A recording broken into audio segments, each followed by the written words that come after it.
Bien, son las 3:01 de hoy, martes 28 de mayo del año 2024. Buenas tardes, Yulimar, bienvenida a nuestra clase del día de hoy. Yulimar, bienvenida.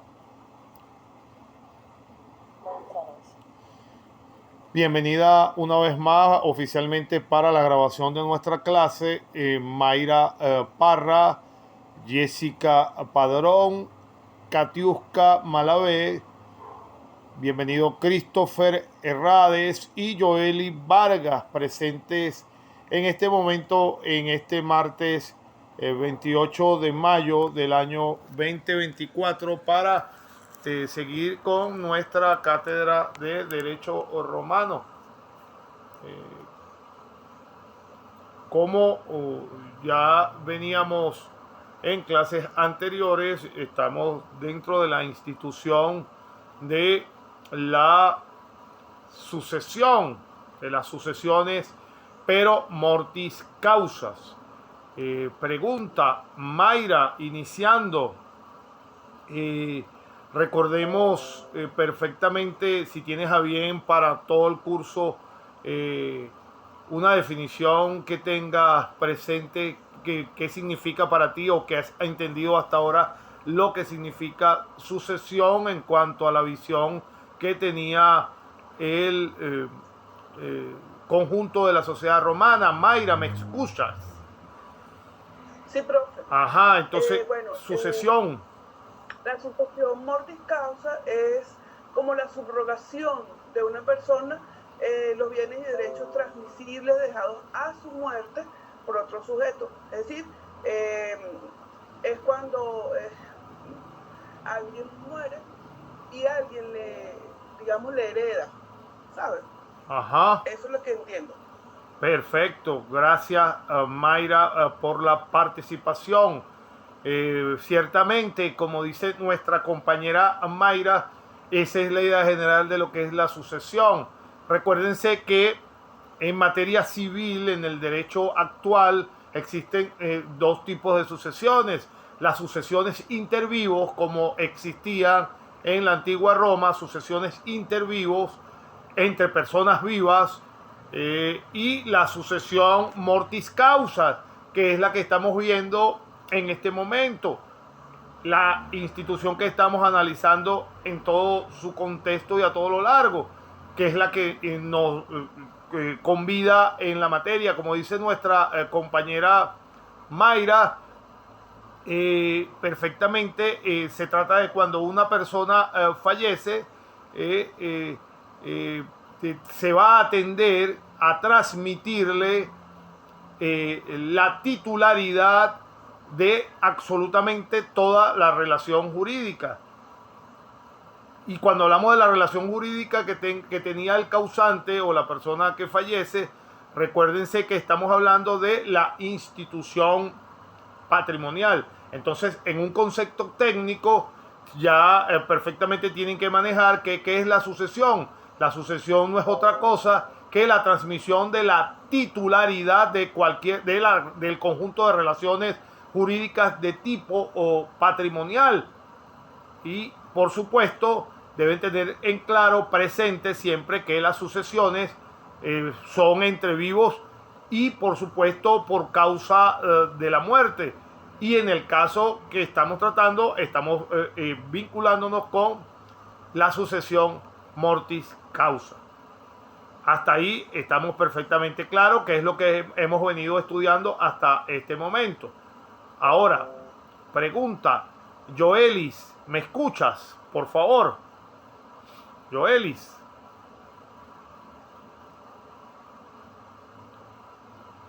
Joelis, ¿me escuchas? Sí, profe, dice Joelis. Joelis, pregunta, ¿tienes alguna definición de la herencia con tus propias palabras? Si la tienes a mano, a menos que tengas dificultades para hablar. No puedo abrir el juego porque estoy en el trabajo. Perfecto, Joelis. No te preocupes, perfecto. De todas maneras, si puedes monitorear o chatearla por el aparato, yo veo que tiene tu participación. A ver, Christopher, ¿me escuchas? Hola, profe, sí. Ajá, sucesiones. Recordemos entonces, estamos viendo sucesiones. Entonces, ¿tienes alguna definición a la mano de la herencia? ¿Qué has entendido hasta ahora? ¿Qué significa jurídicamente la herencia en cuanto a lo que hemos visto hasta este momento, Christopher? Con tus propias palabras. Sí, profe, déjeme buscar acá. ¿Sí? Ajá.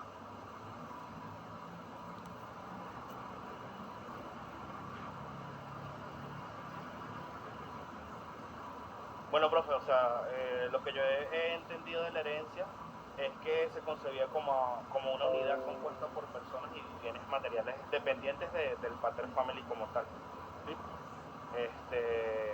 O sea, la herencia, o literalmente hablando en este momento, es lo que deja una persona que contrae bienes, también deuda, servicios y todo este tipo de temas. Puede ser en base a un testamento, o si no hizo el testamento, igual si tiene propiedades, su sucesor, que viene siendo su hijo, va a obtener esas herencias, o así yo lo veo, ¿no? Perfectamente. Gracias, Christopher. Evidentemente, dice Joel, y son todos aquellos bienes, derechos y obligaciones que deja una persona en el momento de su fallecimiento. Creo que dice Joeli, porque ya se me borró el mensaje. Gracias, Joeli, por la participación. Efectivamente, vamos a entender como herencia con nuestras propias palabras para manejar este vocablo y estas instituciones de tipo jurídico que son perfectamente asimilables al derecho civil actual, y debemos ya manejarla con soltura porque son hechos que se suceden y acaecen a diario. Debemos ya manejarla, desmenuzarla de manera, si se quiere, con mucha facilidad, puesto que va a tener que ver muchísimo con nuestra labor como en el ejercicio del derecho. Entonces, la herencia es todo el conjunto patrimonial del difunto, el conjunto del patrimonio, perfectamente. Y como trataba de explicar y esbozar los compañeros, es considerado todo este patrimonio, recuérdense, como una unidad completa. El patrimonio engloba y abarca, recuérdense, para que perfectamente lo manejen de manera cotidiana, ¿qué es el patrimonio? Es el conjunto de bienes, el conjunto de obligaciones, el conjunto de haberes y deudas que tenía el difunto antes de perecer, y va a abarcar, va a comprender absolutamente todas las relaciones jurídicas del causante, por supuesto. Y recuerden siempre que cuando hablemos de la herencia, tenemos que tener en cuenta que el patrimonio va a constituir toda esta unidad global, independientemente de los elementos singulares que lo integren. Cuando me refiero a estos elementos singulares, quiero decirles que va a comprender la totalidad, insisto, la totalidad de las relaciones patrimoniales, unidas por supuesto por el vínculo que da el conjunto de todas las relaciones de carácter unitario, haciéndoseles por supuesto independiente de su contenido completamente efectivo. Y entonces, de manera técnica, el patrimonio son el conjunto de activos, el conjunto de pasivos, según cómo sea el resultado de los bienes patrimoniales, dependiendo de que los activos superen a los pasivos o viceversa, pero es el conjunto.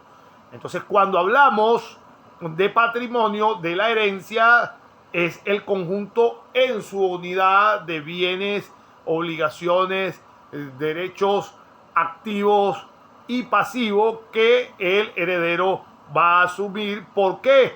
Porque recuerden que el heredero asume el lugar del difunto en cuanto a sus relaciones jurídicas.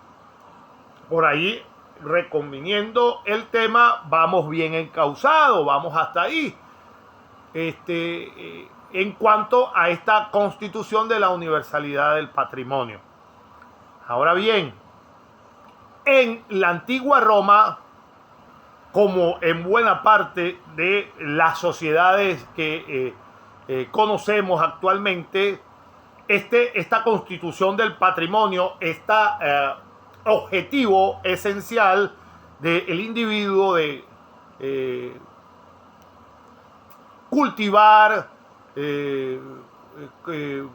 conservar, fructificar y acrecentar su patrimonio como bienes personales, no va a ser otra cosa o no tiene ese objetivo de preservar a su familia. Y recuérdense que siempre les he mencionado que para los romanos la familia constituía el eje fundamental, el soporte fundamental de su sociedad, así como en nuestras sociedades modernas. La familia es el eje central de la sociedad. Y la familia romana fue, por supuesto, una institución fundamental, insisto, de la antigua Roma. La familia romana estuvo presente en el ámbito social, en el ámbito jurídico y, por supuesto, estaba compuesta, por supuesto,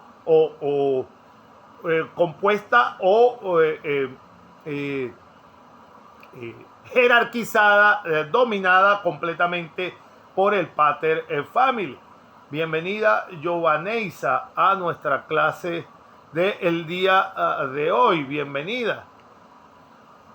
Buenas tardes, Jesús Gutiérrez. Bienvenido a nuestra clase del día de hoy. Buenas tardes, profe. Buenas tardes a todos. Entonces, les decía entonces que el patrimonio era el objetivo esencial de cultivar, acrecentar y proteger el patrimonio, era para fortalecer y mantener el estatus de la familia en la antigua Roma. Y, por supuesto, ese era el objetivo casi imperecedero que perseguía el pater family: conservar y preservar su patrimonio y, por supuesto, asegurarse que una vez él no existiera, ese patrimonio estuviera bien resguardado y bien administrado por su familia, por las personas de su confianza que él enteramente, bajo su sano juicio, había creído conveniente sucederles para que siguieran preservando el legado de su familia. Y, por supuesto, esta familia era compuesta por todos aquellos individuos que habían nacido libres y vivían ¿bajo qué? Bajo la conducta propia del estatus parental natural, jurídico, político, económico, religioso. Es decir, todo este componente que le estoy diciendo en este momento, el estatus natural, el estatus de parentesco, el estatus jurídico, político, económico, religioso, te otorgaba en la antigua Roma el estatus civil, es decir, el estatus social al modo de vida romano. Y esto suponía, por supuesto, asumir tanto la protección como la autoridad de la cabeza de la familia, que era, por supuesto, el pater family, y también, por supuesto, constituir y unificar a la familia con el fin de que, mis estimados estudiantes, como es el fin que persiguen todos los individuos de la raza humana, que uno tenga conocimiento, que se esfuerzan en la medida de sus posibilidades para cultivar un patrimonio, para formar una familia, con el objetivo de ¿qué? De buscar la felicidad, de manera tal que inclusive desmenuzando lo que significaba esa parte de la familia, derivaba del concepto de fide. Y el fide en la antigüedad tenía mucho sinónimo o mucha semejanza con la confianza. Y la confianza es ese lazo invisible que une y permanece o permite que la familia permanezca unida. Entonces, ese era el verdadero objetivo que inicialmente perseguía esa unión patrimonial, ese esmero para preservar el patrimonio de la familia, para que la familia se mantuviera en confianza y unida y cada uno de sus integrantes pudiera obtener la felicidad. Eso no es muy distinto de, si nos ponemos a comparar, mis estimados estudiantes, haciendo un pequeño inciso de disertación, no es muy disímil a lo que perseguimos actualmente los ciudadanos de este siglo XXI, que está por el año 2024. No concibo verdaderamente a un ser humano cuyo objetivo primordial no sea el de conseguir la felicidad, el de vivir felices hasta que le llegue o le acontezca el último día. Y ese es el objetivo real que verdaderamente a lo largo de todos los siglos, con todo y que la sociedad romana era una sociedad tan bárbara y tan asidua a las controversias y las guerras y conquistas, en lo individual, dentro de su conjunto familiar, lo que perseguían era lo que perseguimos hoy todos hoy en día, que es la ansiada felicidad. Si me permiten una digresión, inclusive hoy en día podemos evidenciar que con los inmensos cambios y transformaciones que está viviendo por la tecnología, nuestro mundo cada día cambiante de manera vertiginosa, el concepto de familia ha ido de cierta manera mutando hacia otros pareceres que no voy a entrar al caso, pero que indudablemente hoy podemos observar que a pesar de que existe una infinidad de modos y medios de comodidad, confort y tecnología, al ser humano le cuesta en mucha medida obtener o aproximarse a esa ansiada felicidad.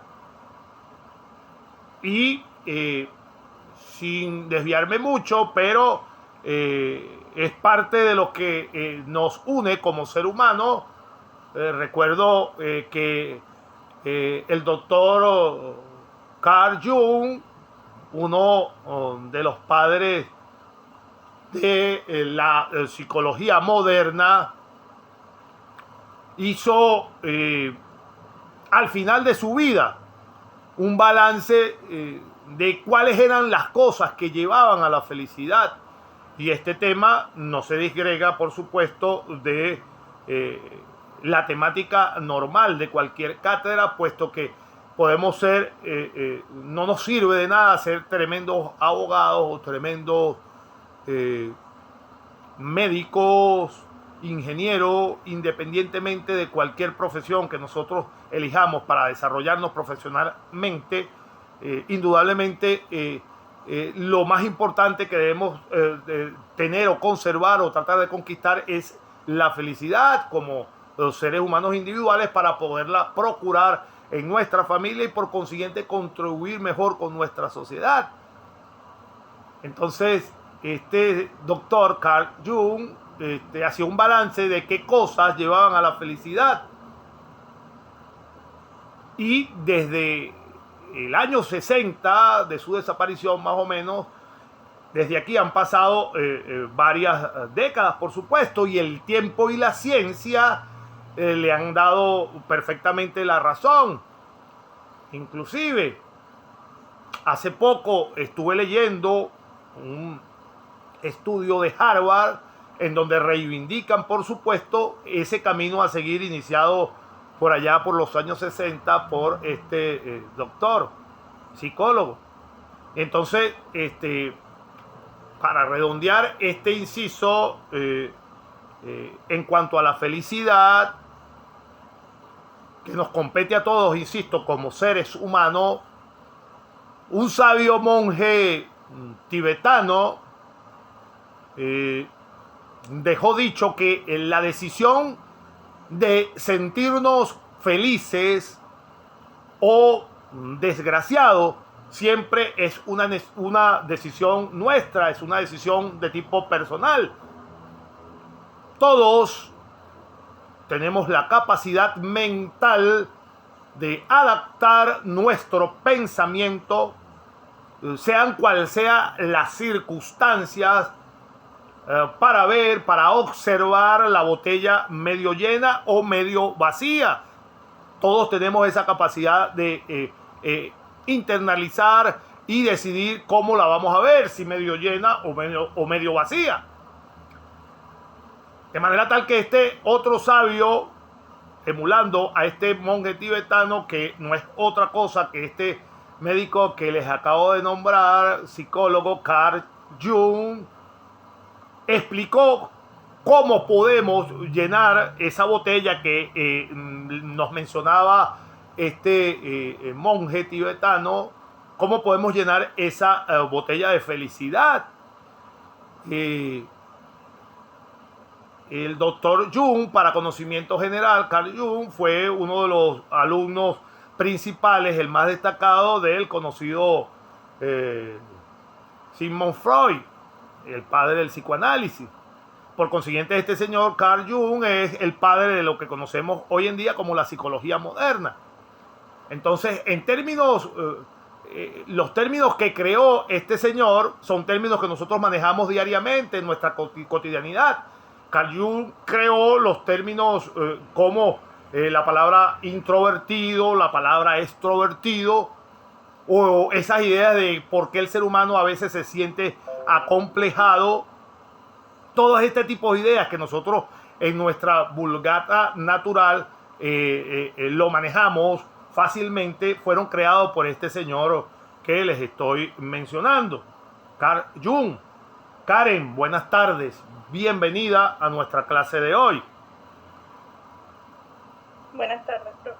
De manera tal entonces que partiendo de estas ideas bien pensadas por él, nosotros las hemos adoptado a nuestra vulgata cotidiana. Y entonces hacia el final de su vida, este famoso psicólogo, insisto, uno de los padres pioneros de la psicología moderna, nos dejó un legado de 5 pilares de lo que él consideraba la buena vida, de lo que podía ser la buena vida. Es decir, una vista en perspectiva, décadas después, de sus enseñanzas condensadas en 5 puntos elementales. Y no podían ser hoy inclusive mucho más actuales. ¿Por qué me recuerdo esto? Hablando de lo fundamental que debe ser la familia, que era la familia para la antigua Roma, y que hoy en día, con todos estos cambios, esta forma de ver el mundo, no deberíamos olvidar que también la familia debe seguir siendo el pilar fundamental de nuestra sociedad, porque es el modo más idóneo e inmediato de mantener la felicidad.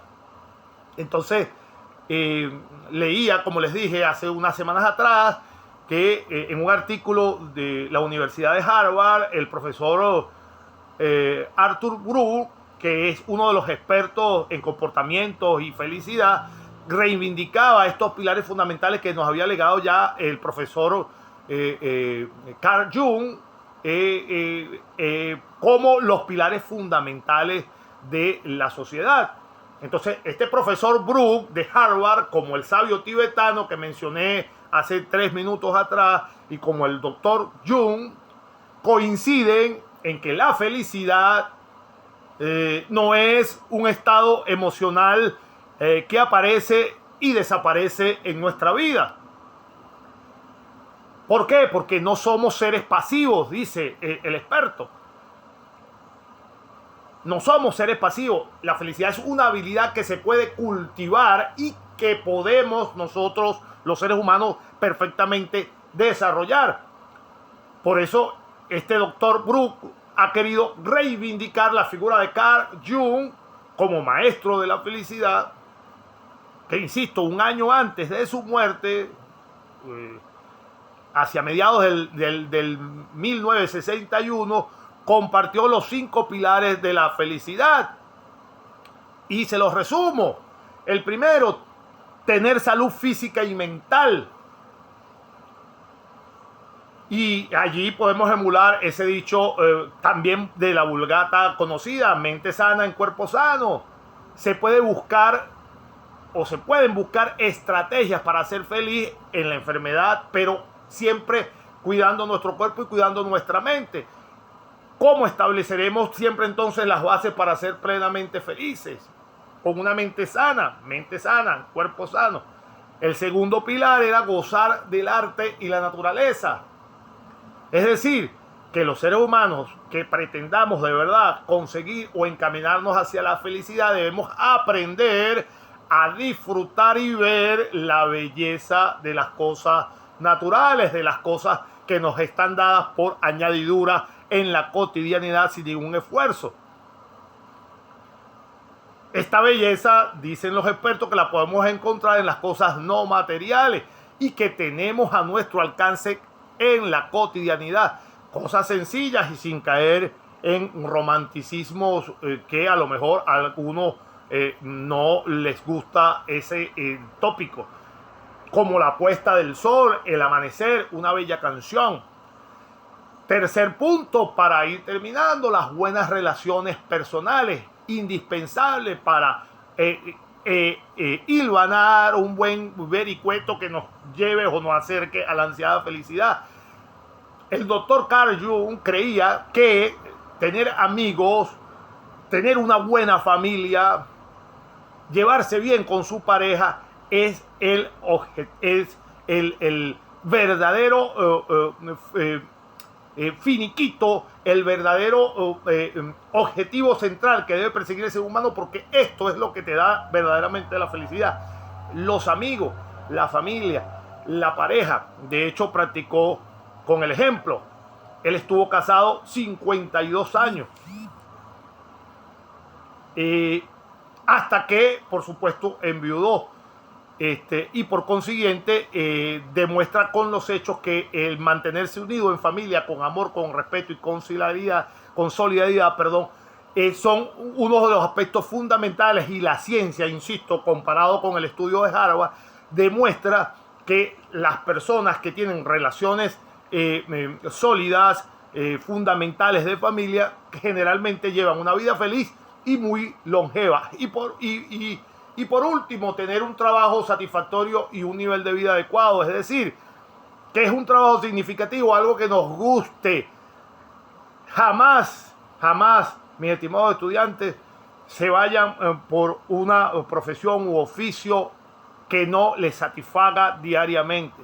El trabajo significativo es aquel que nos hace sentir que nosotros aportamos algo diariamente en nuestro accionar, no solo que nos pagan, sino que verdaderamente sentimos la satisfacción de hacerlo y además recibimos la recompensa por nuestro servicio, porque nos dan una retribución económica, pero lo hacemos con gran satisfacción.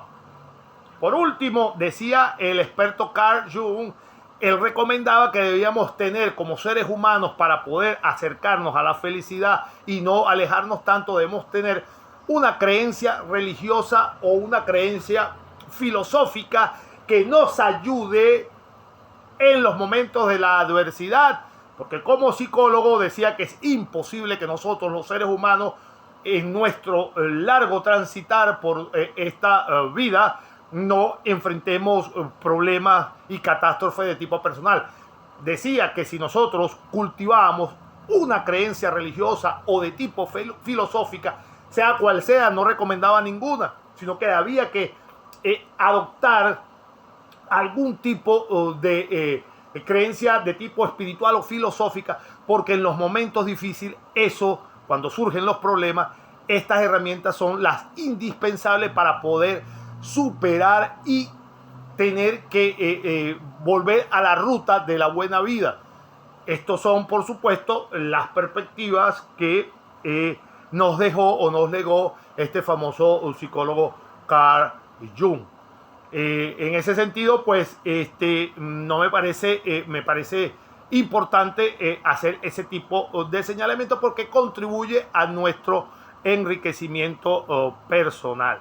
Ahora bien, pregunta, Jesús, ¿me escuchas hasta los momentos?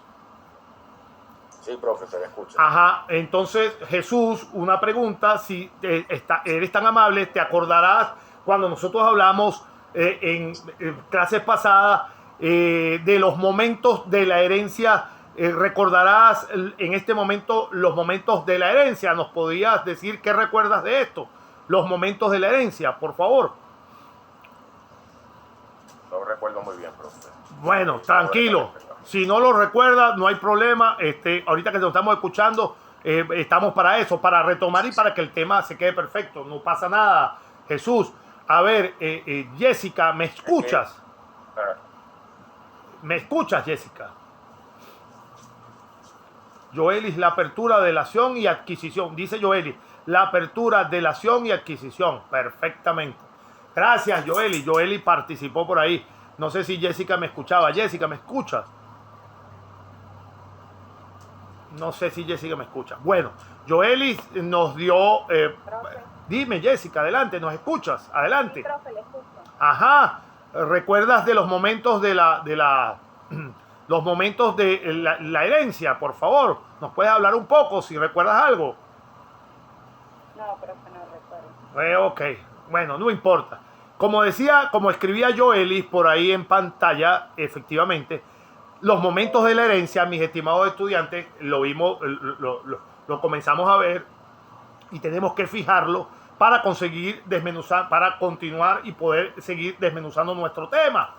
Dentro de los momentos de la herencia, el primero, como escribía Joelis, es la apertura. La apertura no es más que ese preciso momento en que ocurre el deceso del causante. A eso es lo que se denomina la apertura. Ese es uno de los momentos por supuesto, de la herencia. El momento en donde ocurre el deceso del causante y en donde van a ir quedando el conjunto de las relaciones jurídicas que van a conformar el patrimonio sin titular. Una vez que se muere el causante, ya todo el conjunto del patrimonio queda sin dueño, sin el titular. Por consiguiente, es lo que se viene a dar consecuentemente entonces, como una consecuencia jurídica de la muerte, se viene la apertura. Entonces la apertura se produce en el instante mismo del deceso del causante, y esa apertura se realizaba en el último domicilio del mismo. Entonces recuérdense, si les hago una pregunta en la evaluación de los momentos de la herencia, describa, ya ustedes conocen la forma en que yo redacto las interrogantes para que la resuelva, describa ampliamente los momentos de la herencia. Primer momento, la apertura. ¿Y qué es la apertura? Sencillo, es el momento en que ocurre el deceso del causante. ¿Y por qué? Porque una vez que fallece queda todo el conjunto de las relaciones jurídicas que conformaban su patrimonio sin un titular. Entonces, la apertura se produce en el instante mismo del deceso y en el último domicilio del causante, del dueño del patrimonio en vida. Entonces, el segundo momento es la delación. La delación no es otra cosa, la denominaban los romanos como ese llamado que hacía la ley o que hacía el propio testamento para que las personas o la persona se convirtieran en sucesores a título universal de los bienes del difunto, del causante. De manera tal que entonces la delación se constituía en ese llamado. Igualmente, para que cualquiera de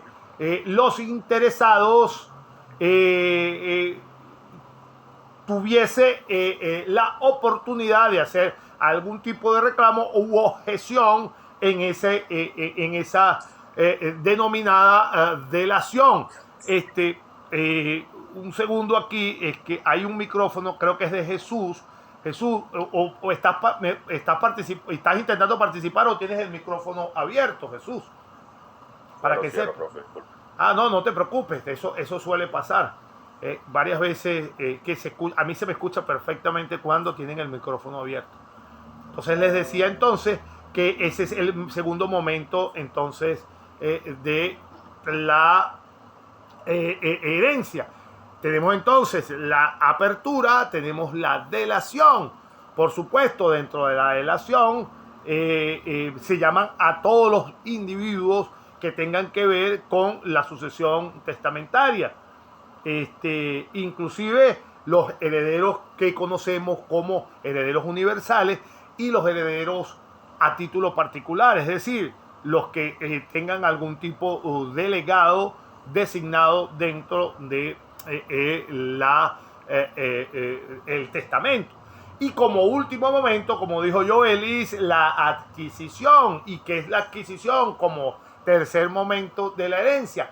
Es cuando ocurre el llamado a suceder y se transforma entonces el nuevo titular a título universal como dueño de todo el patrimonio de cuyos que le legó dentro de el testamento. Dicho esto, entonces, si continuemos ya retomando el hilo de lo que habíamos visto en la clase pasada. Pregunta, Yulimar, ¿me escuchas en este momento? ¿Tú me escuchas, Yulimar?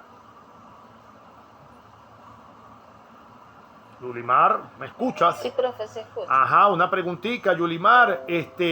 ¿Recuerdas algo en este momento de cuando hablamos de los herederos necesarios o forzosos? ¿Recuerdas, tienes algún elemento que agregar o incluir de los herederos necesarios o forzosos? ¿Qué incluye? ¿Cuáles son los elementos que lo incluye? ¿En qué consisten los herederos necesarios o forzosos? ¿Lo recuerdas, Yulimar?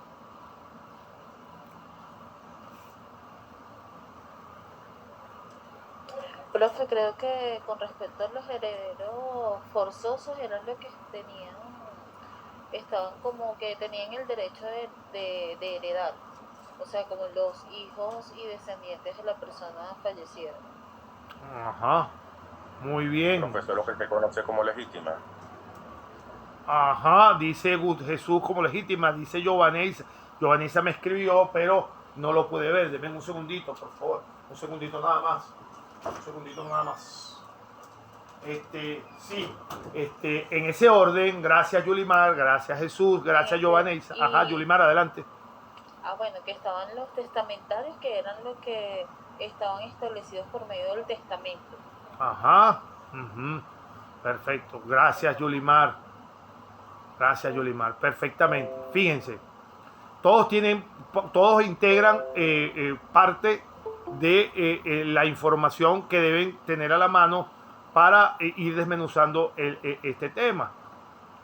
Buenas tardes, José Márquez, bienvenido.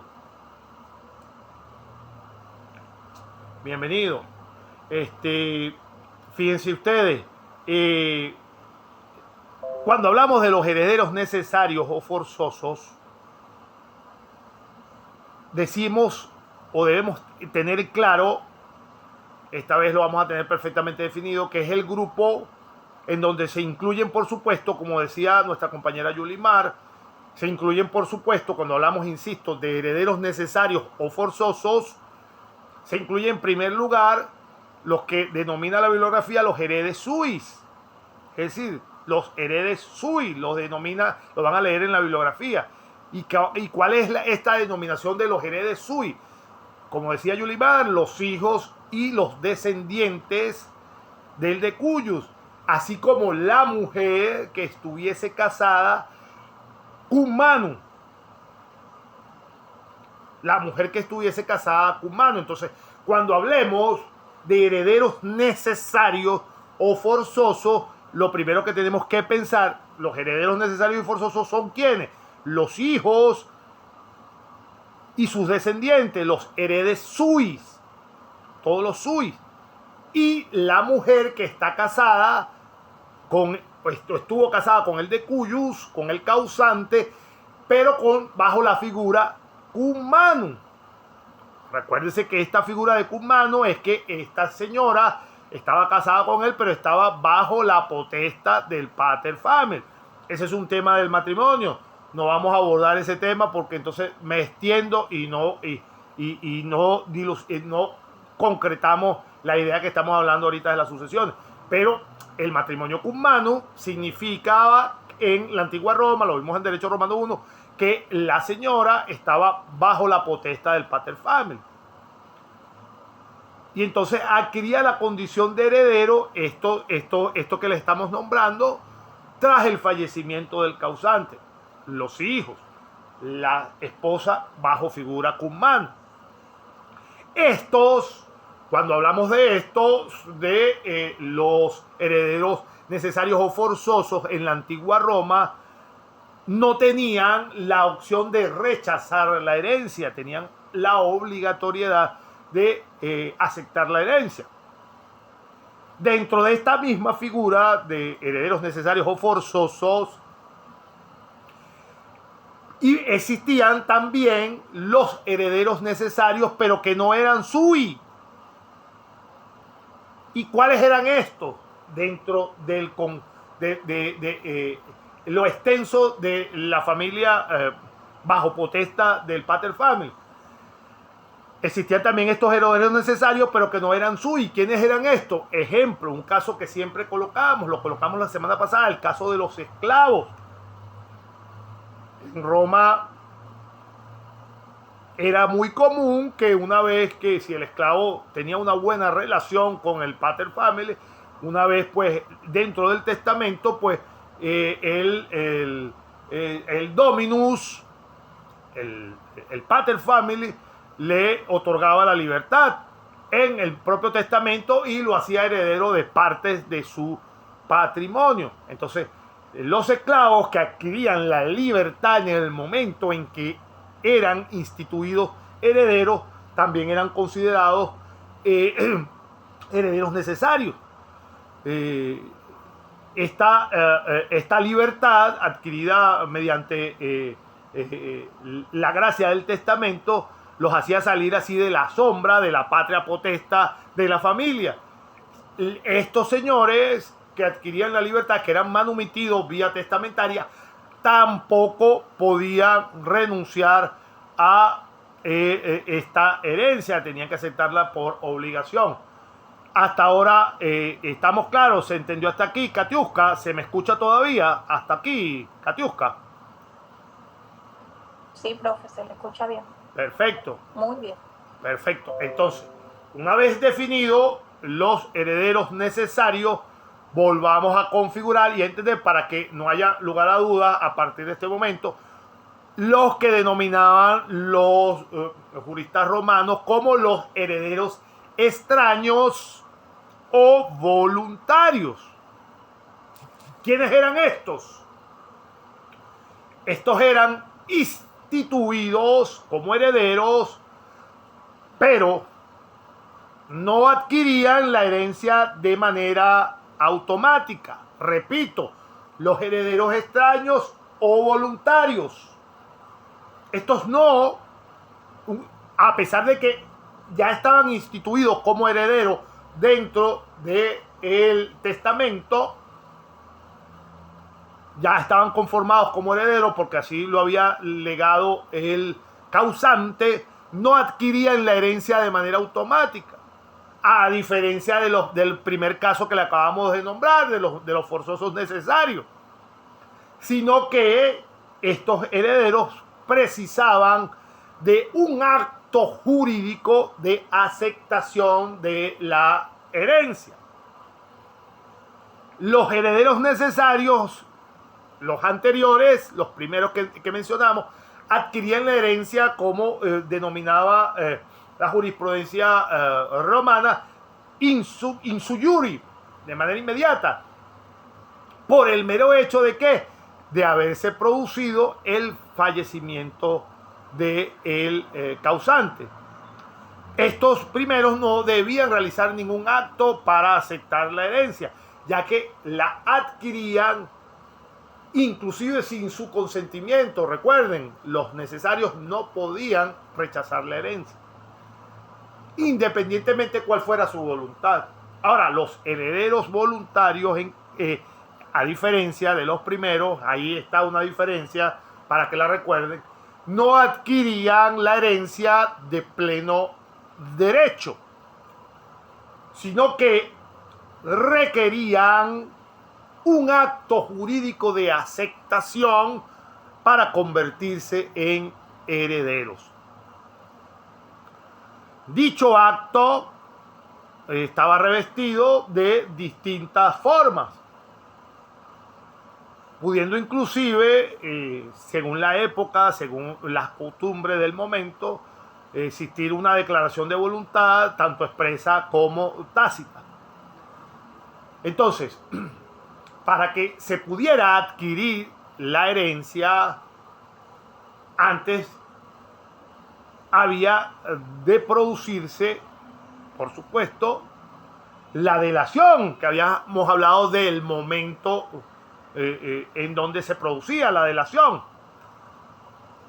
Recuérdense que si lo ven dentro de la bibliografía, lo van a encontrar como la delatio heredatis. Hay muchas bibliografías que no se desapegan del latín. Entonces, cuando vean el momento de la delatium heredatis, están hablando de la delación que le estoy hablando como uno de los momentos de la herencia. Entonces, esta delación viene a ser, como les dije minutos atrás, el llamamiento a la sucesión que se producía tras la muerte del causante y la consecuente, por supuesto, apertura de la sucesión. Entonces, retrotrayéndonos entonces, la delación podría en algún momento realizarse por dos vías. Una primera, por la voluntad del causante, cuando éste había otorgado testamento en el que se establecía quién había de sucederle de manera directa, por testamento. Y la delación podía aperturarse en un segundo lugar por intermedio de la ley. Recuérdense que se los decía. En lo que se conocía, lo comentábamos la semana pasada, para que tomen nota y se les fije la idea, como la sucesión intestada. Repito, para que no se llame a confusión. Cuando hablamos de la delación, una vez producida la muerte del causante, esta delación se podía realizar en 2 días, por 2 formas alternativas. En primer lugar, la más sencilla era cumpliendo perfectamente la voluntad del causante, es decir, cuando éste había dejado instituido el testamento. Y en dicho testamento establecía claramente quién había de sucederle. Esa es la primera vía. Y en una segunda vía, en un segundo lugar, por la actuación de la ley. Y en cuanto al ejercicio de la actuación de la ley, vamos a entrar en lo que se conocía como la sucesión intestada. En la bibliografía la van a conseguir también como la ad intestatum. Les recordaba la semana pasada, cuando mencionamos esta segunda vía de delación, que recuerden, para los que no lo recuerdan, qué significa ad intestatus. Es siempre menester hacer el recordatorio, porque para eso es la clase. Ad intestatus, le decía que es un término jurídico procedente obviamente del latín. ¿Y qué significa ad intestato para el español de nosotros? Significa sin testamento. Eso es lo que significa. Entonces, cuando hablamos de intestato, estamos hablando de una sucesión que no había testamento. Por eso es que tiene que acudir la ley. Hasta ahora estamos claros. ¿Se me entiende todavía, Mayra? ¿Se me escucha y se me entiende, Mayra? Sí, profe. Ok, gracias, Mayra. Seguimos. Entonces, cuando hablamos de intestato, sucesión ad intestato, estamos hablando de una sucesión sin testamento, segunda vía de la delación. Y entonces nos vamos a referir entonces al procedimiento judicial sobre la herencia y sobre la adjudicación de los bienes del que muere sin haber dejado testamento, o habiendo dejado también un testamento, mis estimados estudiantes, pero que dicho testamento, por algún vacío de la ley, se convirtiese, después de haberlo determinado, en un testamento nulo. Entonces, estamos en presencia de una delación ad intestato cuando no se contaba con algún testamento para la adjudicación de los bienes del causante, o cuando, si bien es cierto, existía algún testamento, pero el testamento era declarado nulo. Entonces, por supuesto, vamos a darle paso a otro compañero que quiere unirse a nuestra clase. Un segundito por aquí. Vamos a darle paso a Helen y a Diego, pero no sé qué pasa, que no me lo permite la computadora. Diego y